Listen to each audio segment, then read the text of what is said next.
This is a review of the Pyle double DIN stereo. It's an Android device. I'm going to go ahead and start it up so you can see how long it takes to start up.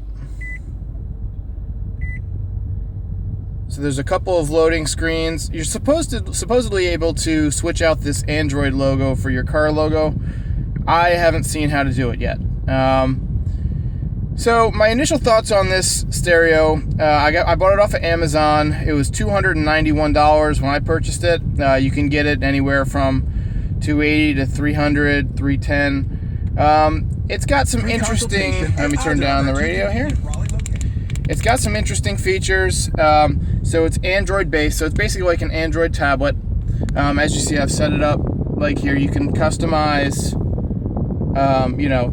you customize the icons and things that are on the screen. So it has a maps program. This is called iGo Maps. This is the main reason I got it, is because I wanted some in-dash navigation. And the map system actually works pretty well. It's got several different voices you can choose from. It's easy to adjust, what you're looking at on the screen. There's a couple complaints. Let's see. So if you click on destination, favorites, so you can't save home as like a main button, but you can save it into your favorites, which is it's good. But it's I like having just the go home button. There's a few different things you can search for places, and it's actually a pretty in-depth map. It shows the logos of the stores when you drive by them, like Best Buy or Walgreens or whatever. So it's got Bluetooth capability. The Bluetooth is pretty good. When you first get it, it will not show song names as they play, but after you download the firmware, which you have to do through an SD card and plug in through the Maps slot, it'll update and it'll show song names and has a few other options. It will play video. Let's see here. Let's shoot some video. So this is just an MP4 file, and it will run with the car driving. The DVD will not, that I know of. I haven't tried it yet. But you can play DVDs, you can play ripped CDs, MP3 discs, things like that. I've got a couple audio books that I like to listen to.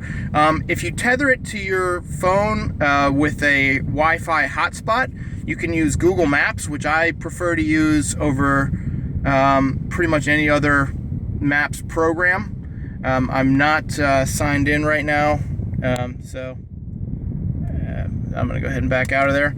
But you have to hook up your phone via Wi-Fi. The eject. So when you click it, a lot of them will just like open up and you can swap stuff out. But this one you have to really hit several times to go back in and out, which is a little annoying. Overall, this is an okay device.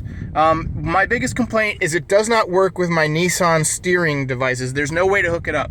So they advertise that you can hook it up to your steering wheel controls, but none of the adapters work.